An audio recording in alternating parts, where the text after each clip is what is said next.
देखिए, ऐसा मेरा मानना है कि इस सरकार ने जो आदिवासियों को जो संवैधानिक अधिकार है उनको अनदेखी कर रही है, ठीक उल्टा कर रही है। और आज प्रदेश में कई इलाकों में, आदिवासी इलाकों में असंतोष और धरने प्रदर्शन रैली हो रहे हैं। और सबसे जो मुझे तकलीफ हुई है कि जो पेशा कानून जो हम लोगों के समय बना पार्लियामेंट में, उसको उस कानून को हमने बहुत सोच समझ के बनाया था, इसलिए कि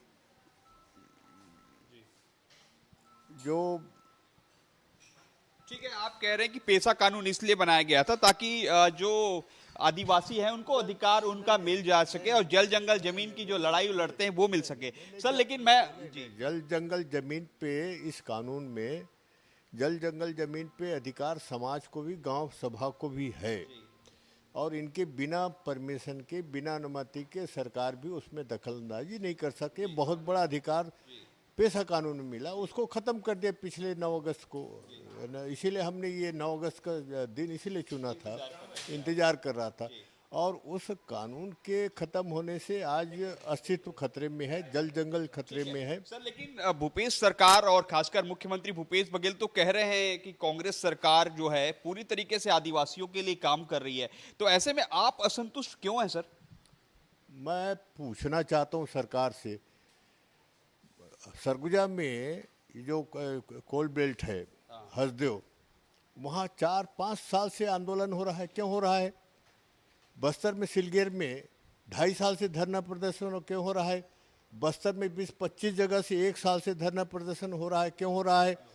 4 जगह यानी जो आयोग बैठा था जुडिशल इंक्वायरी का, उसका रिपोर्ट आ गया कि जो गोलीकांड का, उसका आज तक सार्वजनिक क्यों नहीं हुआ? हम समाज जानना चाहता है, समाज उसमें शहीद हुआ है, मरे हैं लोग, आदिवासी मरे हैं, क्या जानने का हक नहीं है क्या समाज? आप चलिए ठीक है, ठीक कह रहे होंगे, लेकिन सर आपके विश्वसनीयता पर भी सवाल उठता है ना कि आप एक बार कांग्रेस छोड़ते हैं, फिर बीजेपी में आते हैं, फिर कांग्रेस छोड़ते हैं, तो आखिर ये जो है घटनाक्रम चलता कैसे, फिर आप जो है शामिल हो जाते हैं? क्या स्वाभिमान बेच के पार्टी में रहेगा क्या? जी, तो फिर आप हम आदिवासी हैं, स्वाभिमान बेच के राजनीति में नहीं रहते, न करते। अगर जिस दिन लगता है कि स्वाभिमान को ठेस पहुंचा, लात मार के चल देते हैं। लेकिन जो और आदिवासी विधायक हैं वो तो आपको कह रहे हैं कि आप जो है राजनीति किए हैं, बस्तर का विकास, आप तो पूर्व केंद्रीय मंत्री थे, तब बस्तर का डेवलपमेंट क्यों नहीं हुआ? केवल उसका सीधा आरोप लगाते हैं कि आप अरे जो लोग अपनी जबान नहीं खोल सकते, पेशा कानून में कहने अधिकार खत्म कर दे, क्यों नहीं बोले?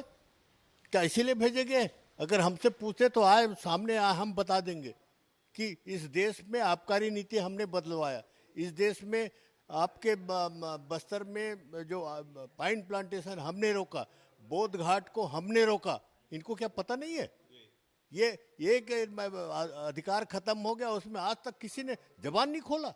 आप पूछेंगे, अब तो इन्हीं से पूछेंगे ना, कि आने वाले चुनाव में इन्हीं से पूछेंगे, क्यों वहां हमको समझाओ। अच्छा, फाइनली अब जो है अब आदिवासियों की हक की बात, जल जंगल जमीन की बात अब आप कैसे करेंगे? किस बैनर के तले आप जो है 2023 का विधानसभा चुनाव जो 50 सीटों पर आप लड़ने की बात कर रहे हो? सामाजिक मंच, बैनर सामाजिक मंच होगा, उस बैनर पे लड़ेंगे। विश्व रूप से सामाजिक, समाज को जगाने के लिए लड़ रहे, हम कोई राजनीतिक। लेकिन कितना प्रभाव पड़ेगा आप लोगों अरे अब उसकी हम चिंता नहीं करते, पर जिस दिन, अरे हमारे पुरखे 150 साल पहले अंग्रेजों से लड़े, उस जमाने में क्या उनको अकल आ गई थी क्या? कहीं ना कहीं ठेस पहुंचा, जल जंगल जमीन के अधिकार खत्म हो रहा था, यह अंग्रेजों ने किया। आज भी वही मंशा है, अगर सरकार नहीं समझती तो हम क्या करें? वो देखिए उसका आप बार बार यही कह रहे हैं कि सरकार में जो है भूपेश सरकार जो है आदिवासियों के हित में काम नहीं की, तो आप क्या इसकी शिकायत या इसकी जानकारी ऊपर आला कमान को नहीं पहुंचाए थे क्या? क्योंकि आप तो कांग्रेस के वरिष्ठ आदिवासी नेता हैं, सभी बड़े नेताओं से आपकी मुलाकात जो है कोई बहुत बड़ी चीज नहीं है। नेताओं से पूछना, आला कमान कितने लोगों से मिलती रही है? भेंट ही नहीं होती। सोनिया गांधी अभी तक नहीं मिली आपसे, राहुल गांधी? कोरोना काल के बाद से आज तक भेंट नहीं हुई। आपने कितने बार चाहा कि मैं मुलाकात करूं?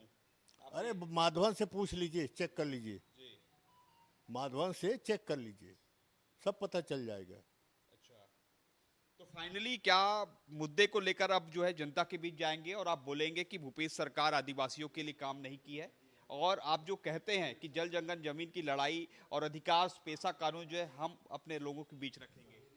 अरे भाई, जब कानून बन गया है उसकी रक्षा के लिए, तो कमजोर क्यों, क्या खत्म क्यों कर रहे हैं भाई? हम तो यही तो समझना चाहते हैं सरकार से। यानी कानून को पालन करना चाहिए, सरकार का काम है। सरकार का काम नहीं कानून को खत्म कर दो, उल्टा करो। तो इतने आंदोलन, मैं तो वही कहा ना, इसका बताए ना सही, सरकार तो बताए। लंबी लंबी बात करते हैं। और हमको तो कल विज्ञापन देखा, हम पेशा कानून की पूरे ताकत के साथ उनका अधिकार दिए हैं। जले में नमक क्यों छिड़कते हो? सर, लेकिन कांग्रेस कहती है कि बीजेपी के नेता जो है आदिवासियों का अपमान करते हैं। फिर क्या आप तो कांग्रेस नेता रहे हैं, अब इस्तीफा दे दिए, तो क्या लगता है कि कांग्रेस में भी आदिवासियों का अपमान हो रहा है? अपमान की बात नहीं है। अधिकार को सुरक्षित रखो, आदिवासियों की जो अधिकार दिया गया है उसको इम्प्लीमेंट करो, ये मूल समस्या है। बुनियादी अधिकार है, संविधान की जो अधिकार दिया गया है उसको लागू करो, ये सवाल है। यहाँ तो अस्तित्व का सवाल है कि वो इंडिविजुअल व्यक्तिगत की सवाल नहीं है। आप कह रहे हैं कि जो स्वाभिमान के लिए आप लड़ाई लड़ते हैं और आपके में स्वाभिमान है, तो अब ये लास्ट स्वाभिमान है कि अब आप जो है कोई और पार्टी नहीं जाएंगे, केवल सर्व आदिवासी समाज के बैनर तले चुनाव लड़ेंगे, कि चुनाव होने के बाद कांग्रेस या बीजेपी में चले जाएंगे? अब तो किसी राजनीतिक दल में जाने के बाद इस उम्र में क्या कोई राजनीति करेगा क्या? इस लेकिन उम्र अनुभव तो है ना आपके पास, हो सकता है कि हम समाज को देंगे, वो अनुभव समाज को देंगे, राजनीतिक दलों को नहीं देने वाले हैं। ठीक है। लास्ट सवाल, क्या कांग्रेस जीत रही है 2023 में? क्योंकि अभी 71 सीट है उनके पास। मैं ज्योतिषी नहीं हूँ। और लेकिन जो आदिवासी वाली सीट है वहां पर तो पूरी तरीके से कांग्रेस काबिज है।